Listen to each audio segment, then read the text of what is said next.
et bienvenue dans En toute franchise, l'émission politique dominicale de LCI en partenariat avec Le Parisien. Bonjour Yael Braun-Pivet. Bonjour.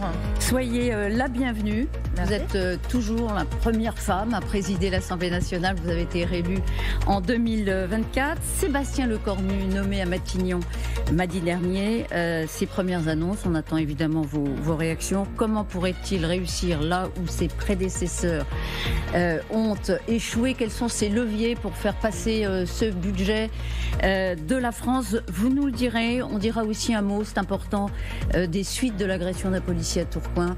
Toutes ces questions vous êtes posées par Arlette Chabot. Bonjour Arlette, bonjour. Éditorialiste à LCI. Et Marcelo Westfred. Bonjour Marcelo. Bonjour Elisabeth. Du service politique du Parisien. Et tout à l'heure, Julien Arnaud viendra nous rejoindre pour vous poser ces questions du tac au tac. Mais d'abord, trois interrogations. On va y revenir, ce sont des têtes de chapitre. Je vous demande là de répondre par oui ou par non. Yael Braun-Pivet. Sébastien Lecornu a donc renoncé à supprimer les 2 jours fériés qui étaient prévus dans le budget de François Bayrou. C'est un bon début? Ça fait des semaines que je demandais l'abandon de cette mesure, donc je m'en satisfait et c'est très bien, oui. Faut-il suspendre la réforme des retraites, oui ou non? Non. Vous aviez reçu, Yael Braun-Pivet, des menaces de mort et des messages antisémites que vous aviez dénoncés. Est-ce que vous continuez de recevoir ce type de courrier? Bien sûr, près d'une dizaine au cours de l'été. Et donc oui, ça continue et ça s'est même amplifié, pour tout vous dire. Merci, on va entrer dans le vif du sujet avec cette actualité et donc l'arrivée de Sébastien Lecornu, nommé par Emmanuel Macron très vite d'ailleurs, à Matignon. Mardi dernier, il a donné hier soir dans la presse quotidienne régionale sa première interview et vous devez être contente. Parce que alors là, c'est l'éloge du Parlement, c'est l'éloge du fait parlementaire sous la Ve République, dont il dit que le Parlement a plus d'importance que jamais. Je cite, une partie des responsables politiques, y compris ceux qui seront au gouvernement, vont devoir réinventer la manière de travailler avec les parlementaires. Vous l'avez vu, Sébastien Lecornu, jeudi matin, vous en avez parlé avec lui ? Non mais bien sûr, mais vous savez, moi, avant même d'être présidente de la commission des lois, j'appelais un plaidoyer pour un parlement renforcé. Et donc, je présentais beaucoup de pistes et je parlais un peu dans le vide. Et moi, j'ai toujours cru que l'Assemblée nationale devait retrouver pleinement sa place, avoir davantage de pouvoir, davantage de responsabilités. Et donc, évidemment, je ne peux que me réjouir d'avoir enfin l'écoute d'un Premier ministre sur ce point. Maintenant, il va falloir avoir des actes. Je prends note qu'il a le souhait de travailler beaucoup plus étroitement avec le Parlement. C'est ce que nous nous sommes dit, parce que moi je lui ai dit, si tu veux que ça marche, il va falloir écouter l'Assemblée nationale. Et donc, moi je me réjouis qu'il soit sur cette lancée. C'est la seule voie possible, et c'est la seule voie même démocratique possible, puisque l'Assemblée nationale résulte du vote des Français il y a tout juste un an. Arlette, c'est ça la rupture, parce que lors de la passation de pouvoir, il avait évoqué une rupture ou des ruptures qui ne seraient pas juste sur la forme, sur la méthode, mais aussi sur le fond. On s'est tous interrogés, on a dit la rupture, qu'est-ce que c'est ? Écoutez, eh bien c'est ça, c'est le travail parlementaire. Sur le fond, il faudra lui demander, je ne suis pas à sa place. En revanche, sur la construction de la délibération, donner de la vision au Parlement, avoir de la prévisibilité de nos travaux, tenir compte de ce que font les parlementaires, tenir compte des rapports parlementaires, tenir compte de notre avis, eh bien, ça me paraît le b.a.-ba en fait de la politique. Ça n'était pas fait. Eh bien, en tout cas, nous avancions par à-coups. Là, il nous faut avancer beaucoup plus en douceur et en collaboration. Et je crois que nous allons enfin y parvenir dans l'intérêt de tous. Il parle des ministres. Les ministres doivent se faire de travailler davantage avec le Parlement. Les à-coups, il y avait des sujets qui venaient du haut. C'est terrible, ça paraît tellement évident qu'un ministre travaille avec le Parlement et avec les personnes qui sont des élus de la nation. Ouais. Mais c'est vrai que parfois, ça n'était pas le cas. Parfois, les ministres ne travaillaient pas en amont les textes avec le Parlement. Et donc, familièrement, je peux vous dire, on prenait parfois des textes un peu dans la figure, comme ça, au dernier moment, qui devaient être examinés très, très rapidement. Mais ça date pas d'hier, hein. Donc il ne s'agit pas de faire le procès de tel ou tel ministre, de tel ou tel Premier ministre. J'ai envie de vous dire, c'est l'histoire de la Ve République. Et c'est la raison pour laquelle on est beaucoup à plaider pour renforcer les pouvoirs du Parlement, pour que cela change, parce que ce qui peut-être était possible avant avec des majorités absolues, écrasantes, etc., ne l'est évidemment pas lorsqu'il n'y a pas de majorité à l'Assemblée nationale. Donc les changements de méthode, moi ça fait, depuis que je suis présidente de l'Assemblée nationale, depuis 3 ans que je le plaide à cette place-là, j'en parlais avant, si enfin on pouvait y arriver, mais je crois que tout le monde y gagnerait, nos concitoyens les premiers, parce que ça permet de faire émerger des sujets de façon beaucoup plus constructive. Marcelo. Vous venez de dire tout à l'heure que vous vous félicitiez du fait que Sébastien Lecornu revienne sur l'idée de supprimer 2 jours fériés. Concrètement, il y a quand même 4 milliards à aller chercher. Comment vous compensez ? Alors moi, j'avais, avant l'été, tracé des pistes pour ce budget, notamment, et je suis heureuse là aussi que le Premier ministre reprenne une de mes volontés, qui était la réforme des collectivités territoriales. Moi, avant l'été, j'avais proposé au président du Sénat, aux parlementaires, de travailler sur une meilleure articulation des compétences. Boris Ravignon avait écrit un rapport pour dire que cette répartition des compétences, c'était entre 6 et 7 milliards d'économies par an. Donc ça, c'est une économie structurelle. Ça n'est pas du rabot, c'est juste de la meilleure efficience de l'action publique. Encore la semaine dernière, non, cette semaine, les parlementaires, les présidents de groupe m'ont dit autour de la table à l'Assemblée nationale: nous voulons avancer sur la réforme des collectivités territoriales. Je suis heureuse que le Premier ministre aujourd'hui dise banco, avançons. Vous voyez, là, il écoute le Parlement, et là, nous avons une vraie piste d'économie structurelle et durable de 6 à 7 milliards par an. Ça n'est pas rien. Donc c'est ça. La compensation, elle est là. La question, je ne sais pas si la compensation est là, mais en tout cas, ce qui est sûr, c'est que là, nous avons une vraie piste d'économie. Il en faut d'autres. Mais ça vous inquiète pas qu'il manque 4 milliards tout d'un coup sur les 44 milliards? D'ailleurs, 44 milliards, c'est le bon niveau d'économie, où vous dites, bon, pour trouver un compromis, on va baisser un peu... ce qui est certain, c'est que pour trouver un compromis, il va falloir discuter. Si vous arrivez à la table des discussions en disant c'est ça ou rien, et voilà le paquet de mesures qu'on me propose, et c'est ça ou rien, moi j'appelle pas ça un compromis. Mais je n'appelle pas ça un compromis. C'est ce qu'avait fait François Bayrou. Alors il n'était pas rentré dans le débat, dans le détail de la discussion du budget, puisqu'il avait souhaité placer la trajectoire avant le détail des mesures. Toujours est-il qu'il faut le contraire, avoir de la réduction de la dette, évidemment. Je pense que grâce à François Bayrou, il y a une prise de conscience dans l'opinion publique que cette dette, il va falloir s'y attaquer sérieusement. Et donc, je pense qu'il faut avoir un budget qui soit extrêmement ambitieux. Pour autant, il faut discuter, et donc il va falloir baisser cette ambition. Et donc, moi, je pense que l'on peut arriver à un accord autour d'une somme qui sera...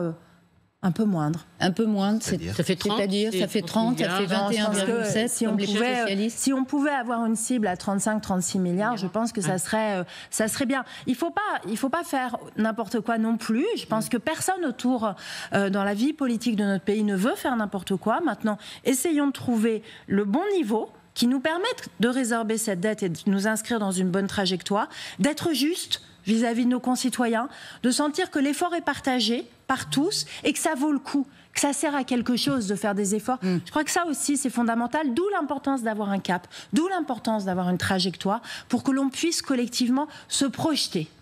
Vous dites ne pas faire n'importe quoi, alors peut-être que la décision de l'agence de notation Fitch de dégrader effectivement la note de la France va empêcher les pouvoirs ou peut-être les politiques de faire n'importe quoi. Est-ce que vous êtes sensible à cette décision de Fitch? L'ancien commissaire européen Thierry Breton dit la France passe en 2e division. Il a raison? Je ne crois pas, non. La France reste un grand pays et on peut lui faire confiance. Maintenant, il faut qu'on ait ce sérieux budgétaire, mais aussi, moi, ce que j'ai noté dans ce que nous disent les Français, les investisseurs, un peu tout le monde, c'est... on a besoin de stabilité. Et la stabilité, finalement, est aussi rassurante que cette trajectoire budgétaire. C'est pour ça qu'il faut faire les deux. On ne peut pas se contenter de voter un budget et se dire c'est bon, c'est fini. Ça n'est pas fini. Et les Français nous demandent d'avoir l'assurance que pendant 18 mois, jusqu'à la prochaine présidentielle, en tout cas jusqu'à la prochaine grande échéance, nous puissions nous entendre pour assurer cette stabilité et qu'il n'y ait pas une valse de gouvernement. Je pense que c'est aussi important que d'avoir cette trajectoire responsable de réduction de nos déficits. Et donc il faut un compromis. notamment avec le Parti socialiste. Est-ce que vous diriez ce matin, puisque vous êtes très insistante sur le compromis, sur une trajectoire, que ce compromis est indispensable? Quoi qu'il en coûte. Il est indispensable parce que c'est ce que les Français attendent, en fait. C'est pas pour faire plaisir à un tel ou un tel. Ça n'est pas un satisfecit donné à telle ou telle politique menée. Mais nous avons besoin d'un budget. Les Français attendent de nous que nous dotions la France d'un budget.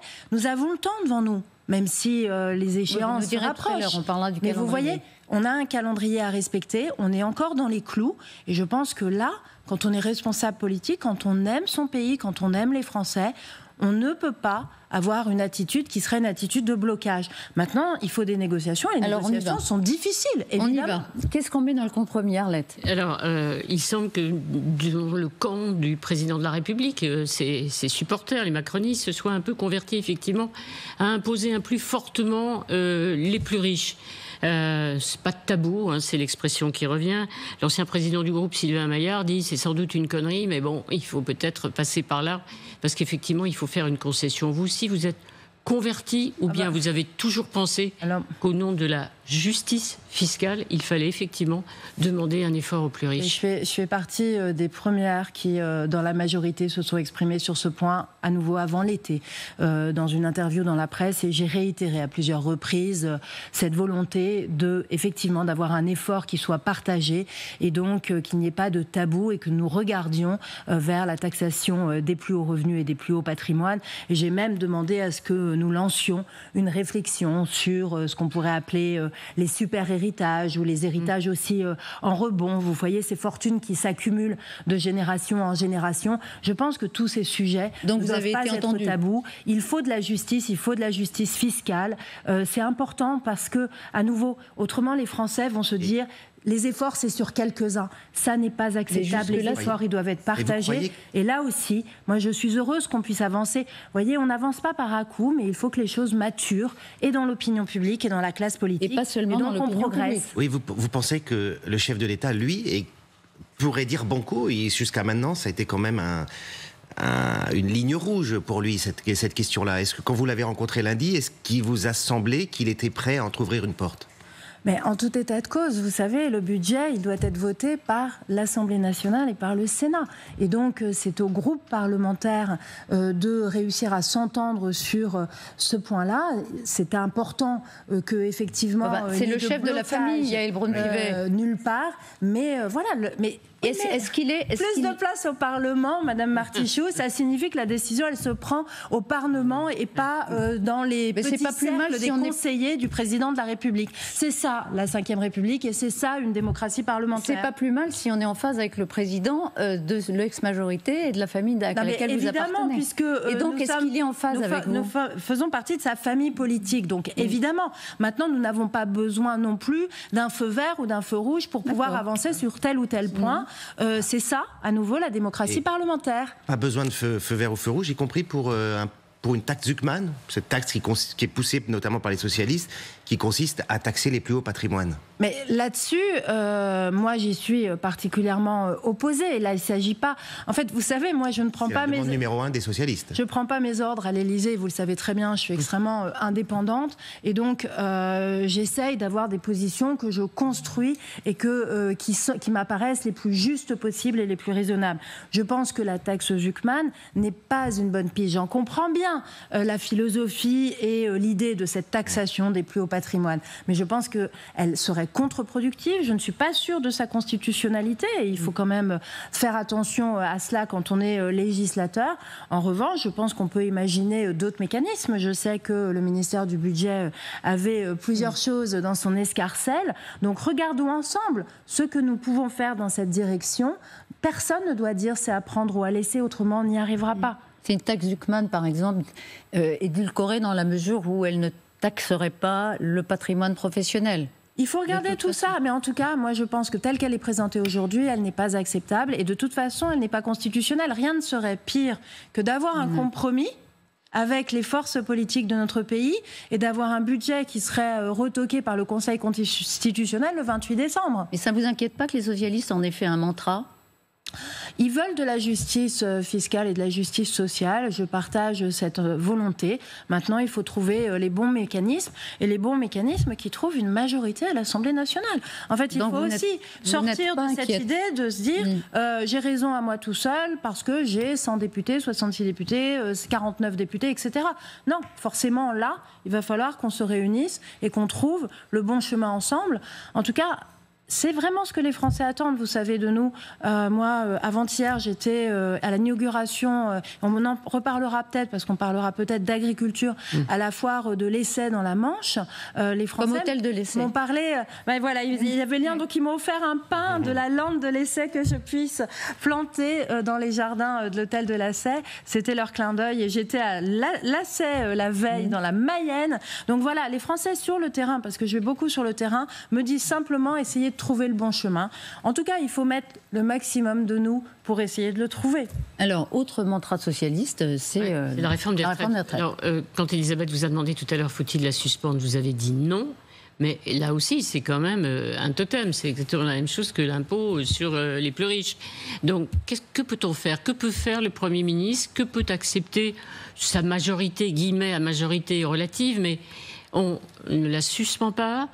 Qu'est-ce qu'on fait ? On adapte ou on prend des mesures qui ont été discutées et presque adoptées lors du fameux conclave ? Moi, je pense que la réforme des retraites illustre bien notre incapacité à collectivement pouvoir adopter des réformes qui ont un impact majeur sur la vie de notre pays sur des dizaines et des dizaines d'années. Et on voit bien qu'on n'arrive pas et qu'on a toujours des immenses frottements. Et la réforme des retraites en est vraiment la meilleure des illustrations. Moi, ce que je crois, c'est que sur l'aspect totémique de l'âge, si certaines formations politiques continue à vouloir revenir sur les 64 ans, je pense qu'il faut le placer dans le débat présidentiel et demander aux Français de trancher cette question lors d'une élection présidentielle. Oui. Ils l'avaient tranché lors de l'élection de 2022, puisque c'était dans le programme présidentiel du président de la République. Et ça veut dire qu'on continue à appliquer la réforme. Moi, je pense qu'il faut continuer à appliquer la réforme et garder l'âge de la retraite. En revanche, il y a eu des discussions extrêmement intéressantes, des propositions faites notamment par la CFDT sur la question de la pénibilité, sur la question de la carrière des femmes. Et donc là-dessus, je crois que nous pouvons avancer. Vous voyez, de la même façon, il y a un texte dont on ne parle plus, mais qui est prêt, et la CMP, la commission mixte paritaire, a abouti, c'est le texte sur l'emploi des seniors, etc., qui avait été négocié entre organisations syndicales et patronales. Il faut l'inscrire vite pour pouvoir le rendre applicable. Il n'y a plus qu'une heure de lecture à l'Assemblée nationale. Ne perdons plus de temps, avançons. Et donc, quand nous parvenons à avoir des avancées pour nos concitoyens avec les partenaires sociaux, je pense qu'il faut foncer. Et donc, pénibilité, carrière des femmes, allons-y, parce qu'on sait bien que les femmes, on n'a toujours pas rééquilibré les choses malgré les efforts des uns et des autres. Et c'est intolérable. Moi, j'en peux plus de voir des femmes qui vivent avec des retraites de misère, alors qu'elles ont travaillé, qu'elles ont eu des gamins, etc. des femmes, par exemple. Donc, travaillons aussi là-dessus pour monter les revenus de ces femmes. Voilà, donc là-dessus, moi, je pense qu'on peut avancer collectivement et qu'il n'y a pas besoin de tout renvoyer à 2027, au contraire. Moi, j'aime, vous savez, on critique toujours la politique des petits pas. Moi, j'aime bien la politique des petits pas parce qu'en faisant des petits pas, on avance très sûrement. Et c'est ça qui m'importe aujourd'hui plutôt que les grands soirs qui ne sont pas réalisables faute de majorité. Alors, il y a des petits pas qui commencent à inquiéter les patrons. Je ne sais pas si vous avez lu ce matin dans nos colonnes du Parisien, le patron des patrons, le président du MEDEF, Patrick Martin, s'inquiète des hausses d'impôts qui sont à venir, et notamment en direction des entreprises. Et il annonce que si ça continue, il y aura un grand mouvement de colère des patrons. Est-ce que vous l'entendez ? Est-ce qu'à force de lâcher du lait sur des mesures, etc., est-ce qu'il n'y a pas le risque que vous braquiez ceux qui aujourd'hui sont à la tête des entreprises et font d'une certaine façon la richesse du pays? Oui, mais c'est pour ça justement qu'il ne faut pas prendre tel quel le budget, par exemple, présenté par le Parti socialiste, qui effectivement revient sur un certain nombre de mesures que nous avons adoptées. Cette fameuse politique de l'offre que nous menons depuis près de 8 ans, elle a porté ses fruits. On n'en parle plus, mais c'est 2 millions d'emplois créés. Et effectivement, les 2 millions d'emplois créés, ils sont créés par les entreprises, par ces patrons qui créent de la richesse, qui créent de l'emploi et qui permettent à des familles de vivre dignement de leur travail. Donc évidemment, il ne faut pas déstabiliser ce que nous avons fait, il ne faut pas perdre la croissance que nous avons. La croissance, c'est fondamental, c'est ça qui crée de la richesse, c'est la productivité, etc. Ça ne veut pas dire que chacun ne doit pas contribuer à hauteur de ses moyens. Vous savez, il y a un principe qui date de la Révolution, c'est l'égalité devant les charges publiques. Et donc, il faut que tout le monde mette la main à la pâte, là, pour que l'on puisse y arriver, patron compris, entreprise compris. Mais je sais qu'ils le comprennent, je sais qu'ils ne rechignent pas, mais pour autant, ils nous alertent et ils ont raison.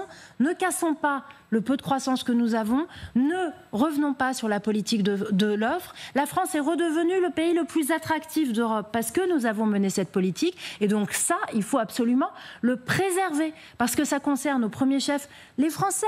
On parle des patrons, mais quand on crée un emploi, c'est un salaire qui rentre dans une maison qui avant vivait peut-être du RSA, peut-être des allocations. Donc c'est de la dignité. C'est du pouvoir d'achat que vous donnez aux Français. Donc c'est fondamental et il faut continuer dans cette dynamique. Mais pardon, la menace effectivement de Patrick Martin dans le Parisien aujourd'hui, elle est claire. Si on demande à nouveau un effort financier, des taxes supplémentaires, des charges supplémentaires aux entreprises, ils n'iront pas dans la rue, dit-il, mais il y aura des rassemblements de chefs d'entreprise partout en France. C'est inacceptable. Donc, vous venez de dire un effort à tout le monde, y compris les entreprises. Vous ne l'excluez pas, vous ?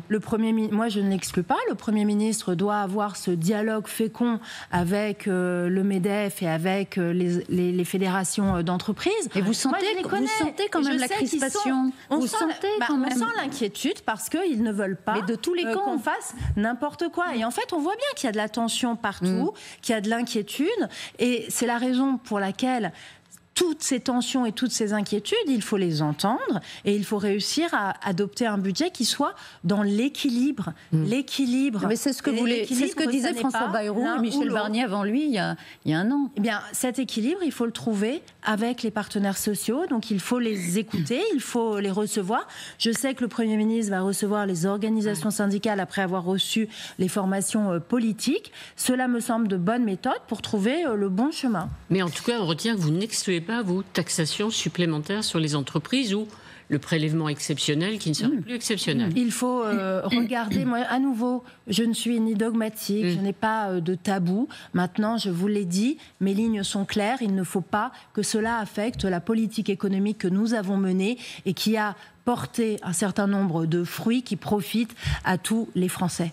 Pour un niveau d'économie, avez-vous fixé tout à l'heure entre 30 et 35 milliards ? Non, j'ai dit 35 ou 36 milliards. 35, et bien voilà, c'était bien de vous poser la question. Il faut garder l'air dans le socle commun pour arriver à cette stabilité à laquelle vous croyez. Il ne faut pas les perdre en route. Qu'est-ce qu'il faut lâcher pour les conserver, justement, avec vous ? Échanger, on en a parlé évidemment beaucoup avec le Premier ministre, avec le Président de la République, du Sénat. Je pense qu'effectivement c'est important de continuer à souder. Depuis un an, nous avons appris à travailler ensemble et c'est quelque chose qui marche plutôt bien dans nos diversités, sans dire que l'un égale l'autre, etc. Donc moi j'espère qu'on va pouvoir continuer. C'est vrai que vous avez toujours été... vous avez fait beaucoup pour le lien avec effectivement cette partie de l'hémicycle. Qu'est-ce qu'il faut là aujourd'hui, il faut continuer, comme proposition précise pour il faut continuer, les garder. En tout cas, ce qui est sûr, c'est qu'ils ont des exigences. Avoir cette fameuse prévisibilité, ce pacte, ce contrat, pour dire voilà ce que nous allons faire ensemble et ce que nous proposons à l'Assemblée nationale et aux Français. Alors, par exemple, donc ça, moi, je crois que c'est extrêmement important. Par exemple, cette réforme des collectivités territoriales. Moi, j'y tiens, mais je sais que le président du Sénat aussi y tient, que pour les Républicains, qui sont pour beaucoup d'anciens élus locaux, etc., c'est important. Et donc, je pense que là, il y a matière. Après, il y a des projets de loi importants. Je sais que Bruno Retailleau avait présenté dans ma circonscription à Sartrouville son projet de loi sur les polices municipales. C'est un projet de loi qui permettrait de renforcer ce que nous avions commencé à faire avec un continuum de sécurité entre la police nationale et la police municipale. Ce projet de loi me paraît être intéressant, être utile aux maires, donc c'est quelque chose qu'on pourrait travailler. Après, il y en a beaucoup. Maintenant, le temps nous manque, évidemment, donc il y a aussi des questions budgétaires. Il va falloir faire des choix. Ils appartiennent évidemment évidemment au Premier ministre qui dispose de la majeure partie de l'ordre du jour gouvernemental, de l'ordre du jour du Parlement. On va y venir d'ailleurs. Oui, alors, les Républicains, ils tiennent beaucoup aussi à parler d'immigration. Alors, l'aide médicale d'État, transformée en aide médicale d'urgence. Est-ce qu'à votre avis, on peut l'inscrire, ou certains dans le groupe central pourraient accepter de l'inscrire dans ce fameux pacte, ou bien est-ce que c'est assurément fâcher les socialistes que décider de l'y inclure? Vous savez, ça ne fâcherait pas que les socialistes, ça fâcherait, je crois, de très nombreux parlementaires de la majorité. Sur ce sujet-là, nous sommes attachés à l'aide médicale d'État, pas de façon dogmatique, mais parce qu'elle est utile, elle est nécessaire dans un objectif de santé publique. Tous les pays qui accueillent des personnes qui viennent d'ailleurs ont des dispositifs pour procéder pour les soigner.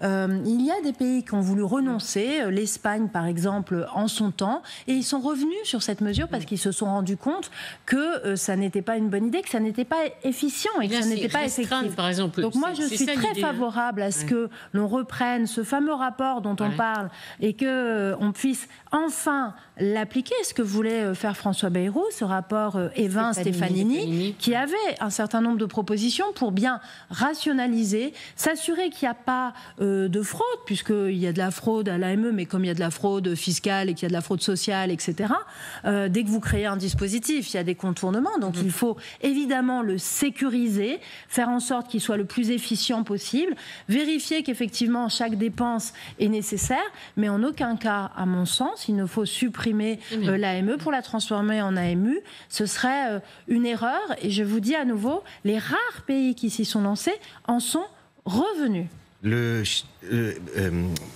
Est-ce que Bruno Retailleau doit rester, selon vous, ministre de l'Intérieur? Est-ce qu'il est... à nouveau, on ne va pas composer le futur gouvernement sur votre plateau. En revanche, moi, j'ai des très bonnes relations avec Bruno Retailleau. Je trouve que c'est un ministre très engagé et très sincère.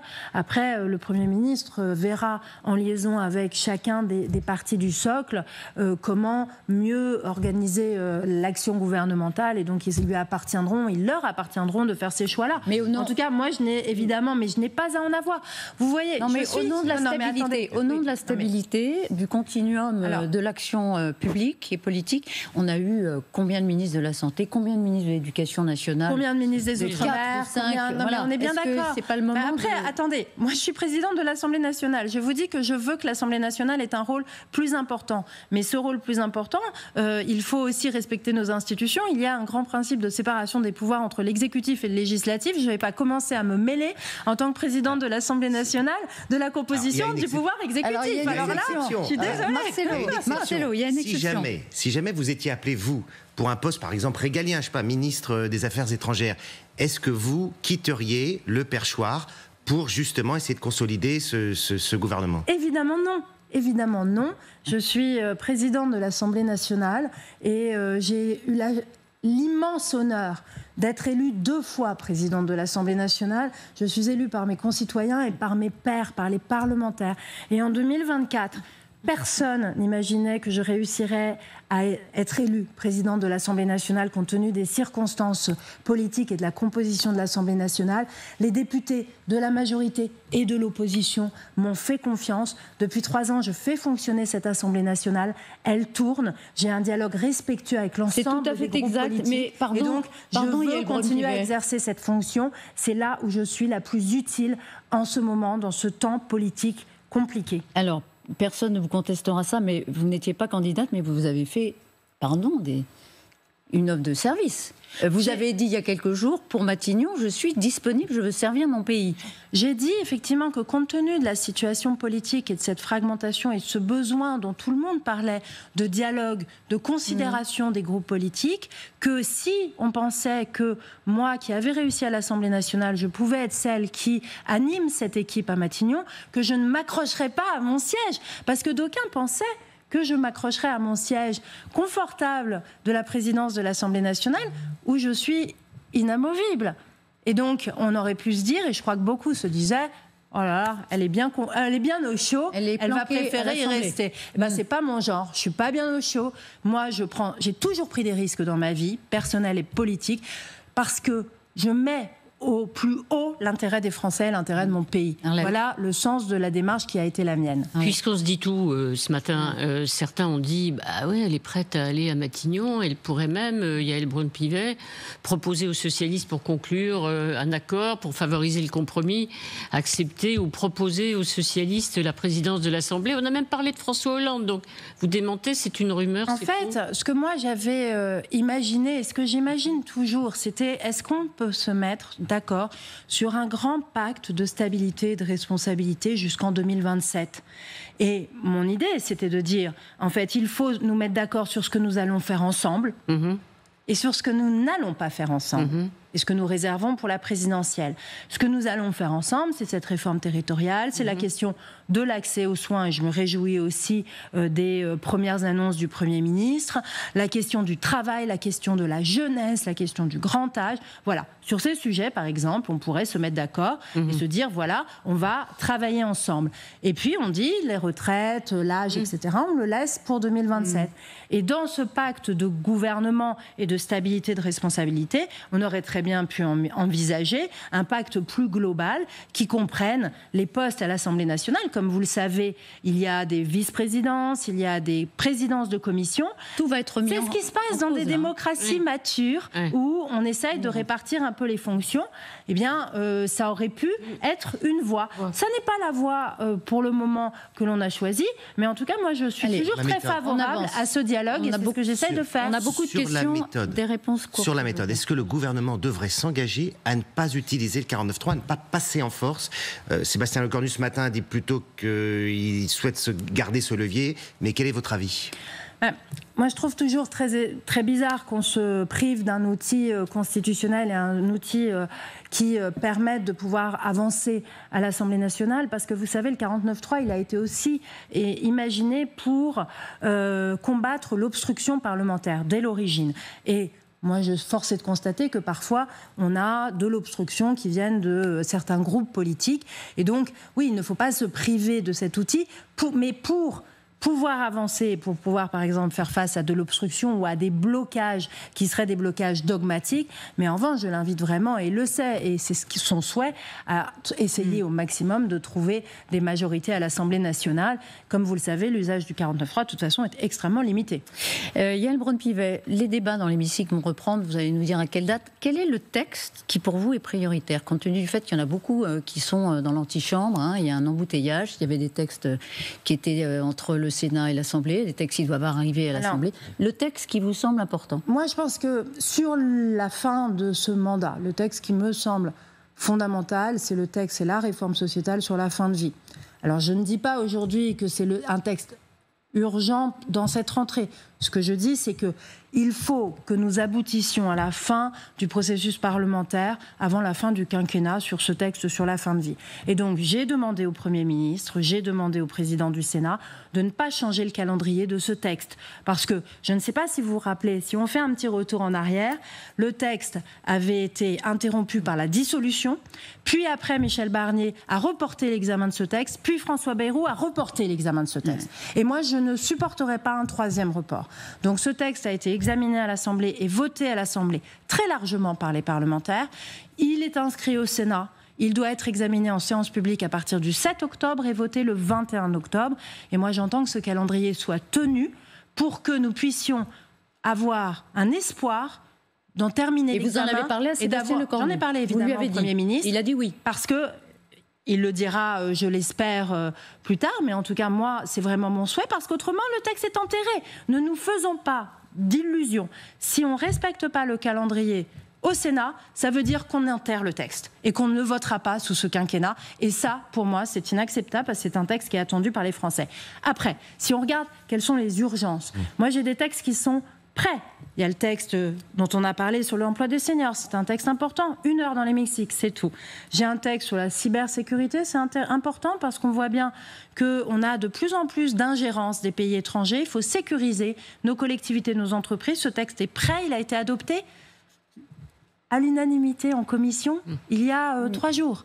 Il y a évidemment, moi je pense, les sujets sur la sécurité dont je vous ai parlé. On a des textes importants sur les Outre-mer.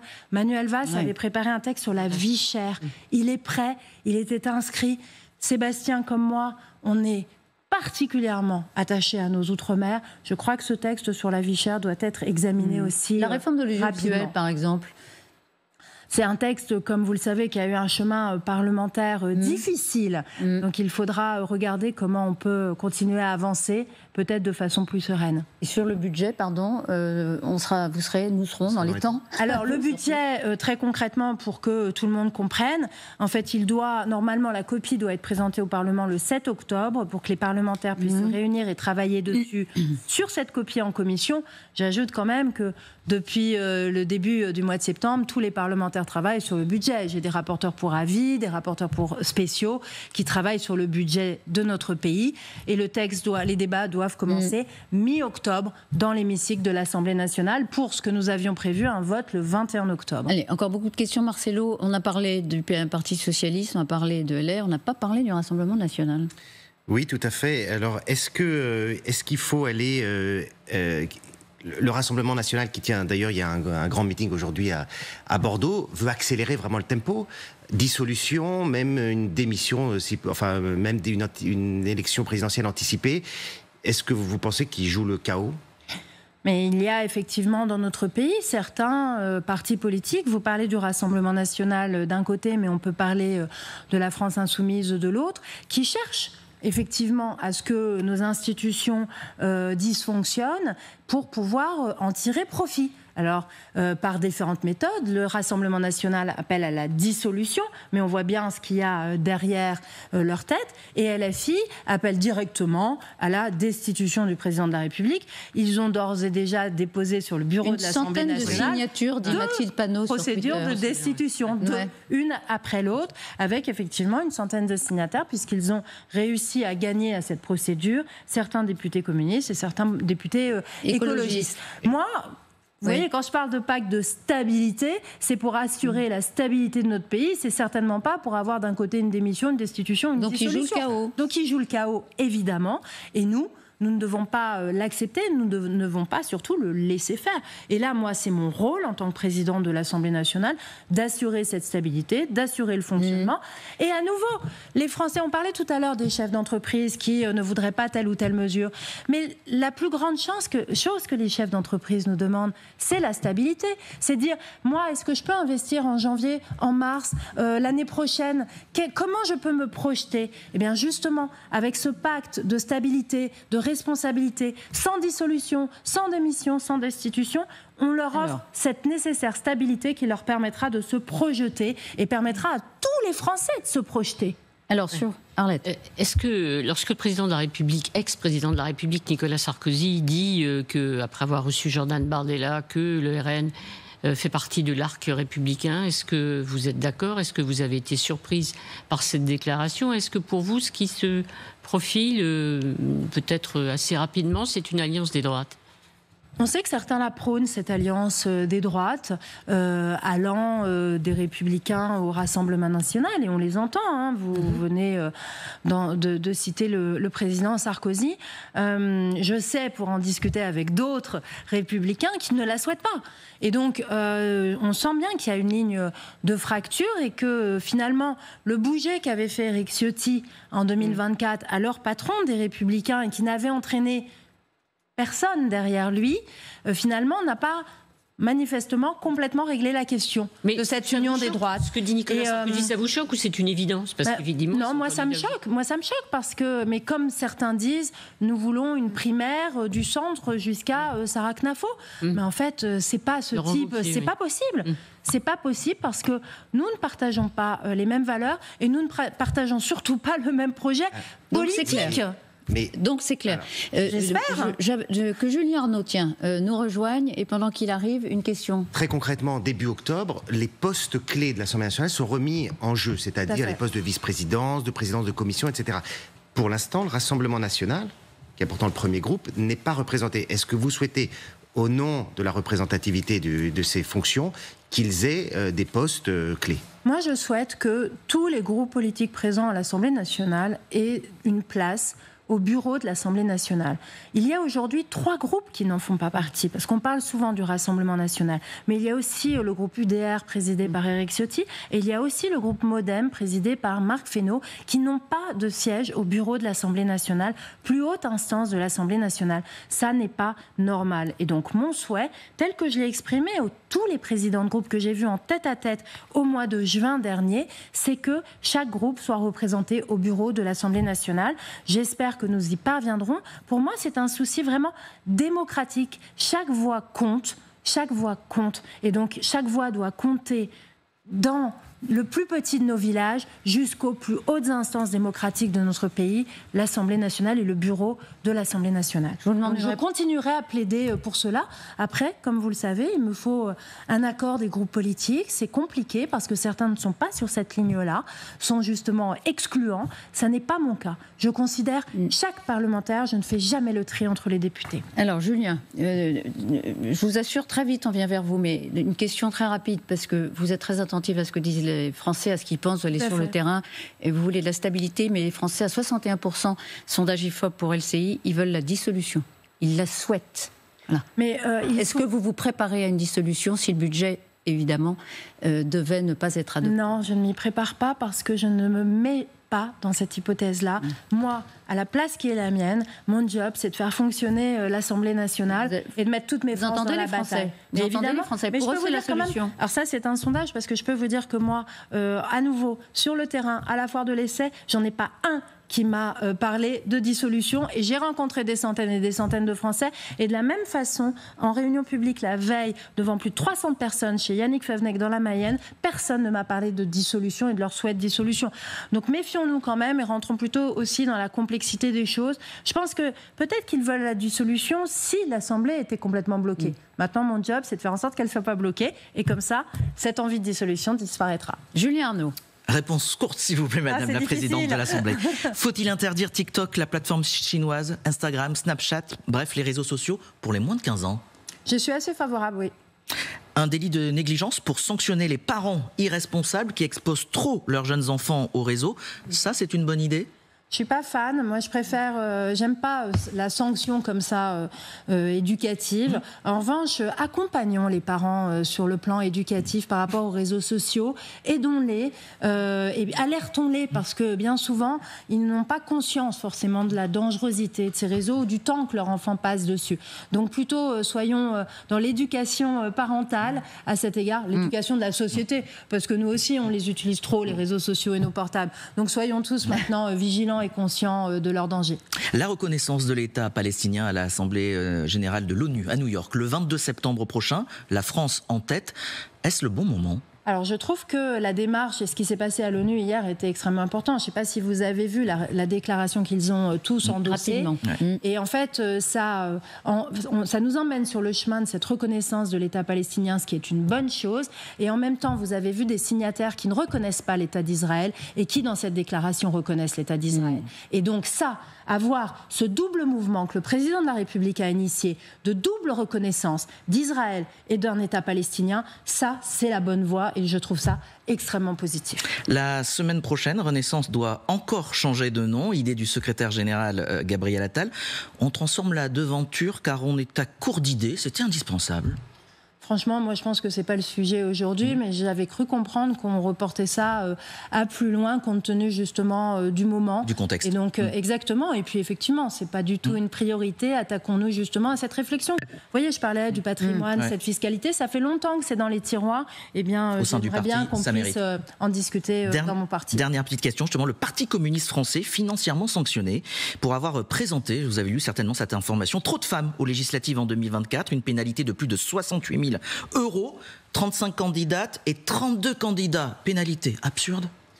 C'est les effets pervers en fait des lois sur la parité que l'on vote.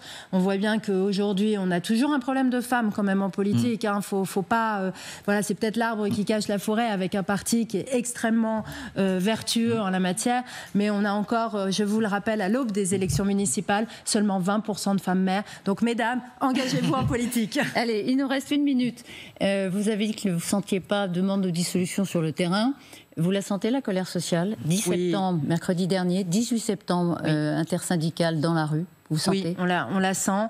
On a effectivement des Français qui ont le sentiment de ne pas être entendus. Et donc, il faut être à l'écoute. Vous savez, moi, justement, à chaque fois que je suis sur le terrain, je vais voir des manifestants, je vais voir. Là, malheureusement, la dernière fois, ils n'ont pas voulu discuter avec moi. C'est dommage parce que c'est par le dialogue qu'on réussira tous à s'en sortir. C'est pas en étant les uns contre les autres. Donc, dialoguons, retrouvons un chemin apaisé. Je pense que ça satisfera tout le monde.